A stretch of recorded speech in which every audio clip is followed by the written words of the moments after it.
Adın nə oldu? Sultan Fatma. Fatimə. Buyur Fatimə. Mən ədəbiyyat dərsini çox sevirəm. Mən bir həftə boyu məktəb forması geyirəm. Mən dostumla mehriban rəftar edirəm.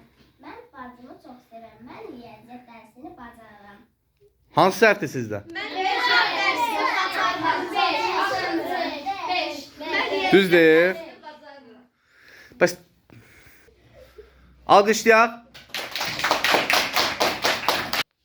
Adın? Mən Gülay Sadıqova. Mən çox şənəm. Mən bayramları çox sevirəm. Mən rəsm çəkməyi çox xoşlayıram. Mən almanı çox sevirəm. Mən kürsümdə ən yaxşı Ben almanı çok seviyorum. O səhvdir. Dördüncü səhvdir. Səhv düzdür. Alqışlayaq. Adı budur. Aha. Buyur. Ben Azerbaycanlıyım.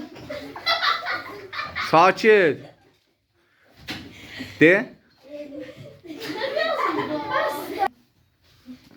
Buyur. Ben Azerbaycanlıyım. Aha. Sonra.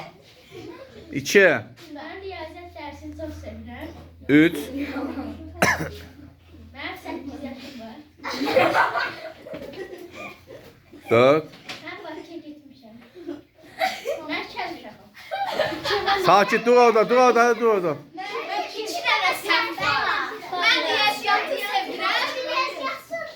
Bir de saçarım. Qeydiyyat sevirsə ha. Sevir axı. Özü qəbul edirsə o deyil. Üçüncü nə idi?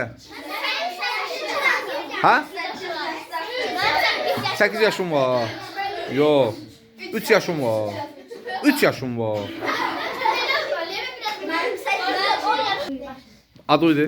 Mən Bəturə Cəbrailova. Mən Otur. riyaziyyat fəndini Aa. sevirəm. Mən heç Bir dənə